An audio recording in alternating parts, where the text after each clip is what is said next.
Muling binusisi ng Senado ang mga isyu tungkol sa pagpuslit ni na former Palace spokesperson Harry Roque at dating Bamban Mayor Alice Go sa kabila ng mga kinakaharap nilang reklamo sa bansa. Samantala, ilang impormasyon sa naging exit ni Go at kasalukuyang lokasyon ni Roque inuungkat na rin si Daniel Manalastas sa sentro ng balita. And where, for God's sake, is Harry Roque?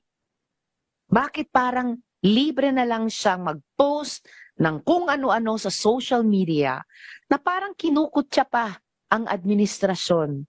Yan ang malaking tanong na pinakawala na Senadora Risa Hontiveros sa pagdinig ng Senate Subcommittee on Justice and Human Rights. Matatanda ang pinatawa ng contempt order si Roque ng Kamara. Sabi ng Bureau of Immigration, nagtangka rin daw si Roque pumuslit patungong Estados Unidos. Sino kaya ang tumutulong sa kanya? The last information that we had against on the couple, the Roques, umalis po ng Singapore yung wife and then nagbound for Dubai. And there's also a sighting of Harry Roque also in Dubai. There's also an information na umalis po sila sometime December, and then yung information po na yon after, any information after, sorry Madam Chair, but we don't have any more information.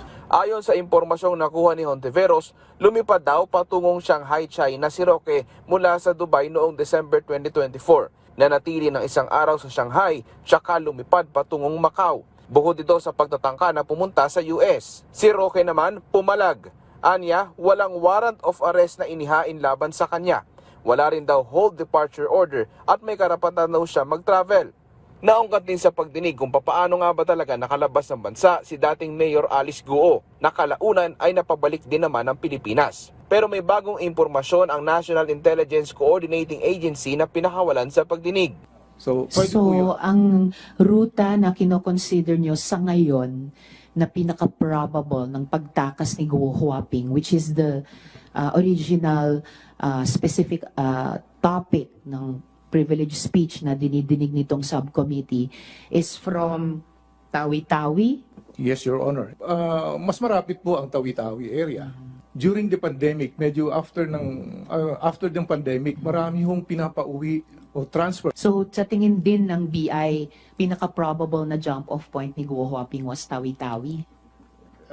Madam Chair, yes. Pero tila naiinip na si Hontiveros sa tila mabagal na tugon ng BI. Dagdag pa rito ang anyay maraming kwestiyon sa implementasyon ng pagpapadeport sa mga umano'y Pogo Boss. If no satisfactory answers on these matters are provided by the BI within 15 days,